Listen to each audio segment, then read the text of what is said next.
Sebastian Stan's Bucky Barnes is a highlight of the MCU, which is why I'm concerned that Marvel is repeating a problem with the character after seeing the first Thunderbolts * reactions that lavish Florence Pugh with praise. I'm not saying that Pugh doesn't deserve it, of course. I knew from the outset that the Oscar-nominated actress would be one of the movie's greatest assets, and her tenure as Yelena Belova in the MCU has been as heartfelt as it is hilarious. For that matter, my excitement for the next MCU movie is rooted in the talents of the Thunderbolts * cast. Despite the colorful host of characters providing the closest thing we've had to an Avengers-level ensemble movie since 2019's Avengers: Endgame, it certainly looked as though Bucky Barnes would be front and center. Recent Thunderbolts * trailers have also confirmed that the MCU veteran will indeed be the one to assemble the Thunderbolts in a desperate attempt to quell the void. Nevertheless, the largely positive smattering of first reactions to the movie started to make me feel slightly pessimistic about Bucky's overall involvement. For 14 years, Sebastian Stan's Bucky Barnes has been sidelined. Bucky Barnes debuted as a sidekick and has always since been secondary to others.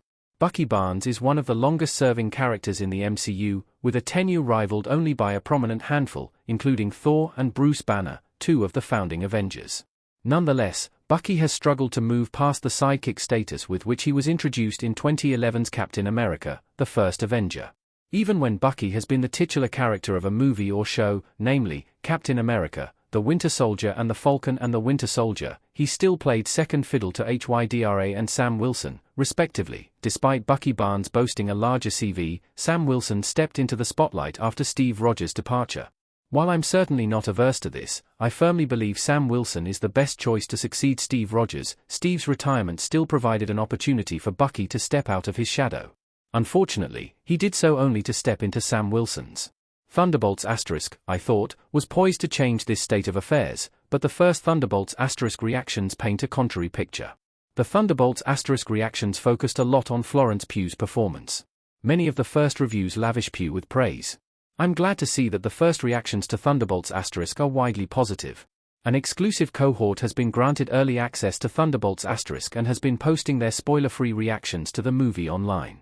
The general sentiment towards Thunderbolts * so far suggests that it is emotional, bold, and generally a breath of fresh air from Marvel, in stark contrast to criticisms leveled at Captain America: Brave New World that focused on its adherence to the tried-and-tested Marvel formula. At the forefront of these positive reviews are two names in particular, Florence Pugh and Lewis Pullman. Therein lies my concern. I have no doubt that Florence Pugh deserves the praise with which she has been showered, but her receiving so much focus would suggest that she takes center stage throughout much of the movie. It's hard to believe, for instance, that her fellow Oscar nominee, Sebastian Stan, wouldn't have also been shouted out if he received as much screen time. Sadly, I worry about what this means for Bucky. I'm worried Thunderbolts * won't give Bucky Barnes the story he deserves. Bucky Barnes is overdue his time in the limelight. If it is the case that Thunderbolts * is spotlighting Florence Pugh's Yelena Belova, then Bucky Barnes must be playing second fiddle once again. Thunderbolts * feels like the foremost opportunity for Marvel Studios to front Bucky Barnes as the leader of the titular team, and yet the studio seems to be opting out. The fact that the MCU's teams are typically led by main characters like Captain America and Peter Quill makes this particularly baffling. Bucky Barnes is one of the most famous fan favorites in the MCU, with an appeal that at least measures up to the likes of Loki. This is largely thanks to how compelling and sympathetic he is, being a tortured soul with a spotty past that seeks to redeem past sins he committed while enthralled. With its focus on themes of mental health, Thunderbolts * feels like the perfect stage for Bucky Barnes, a character who deserves the spotlight just as much as Sam Wilson, but things aren't looking too positive in that regard.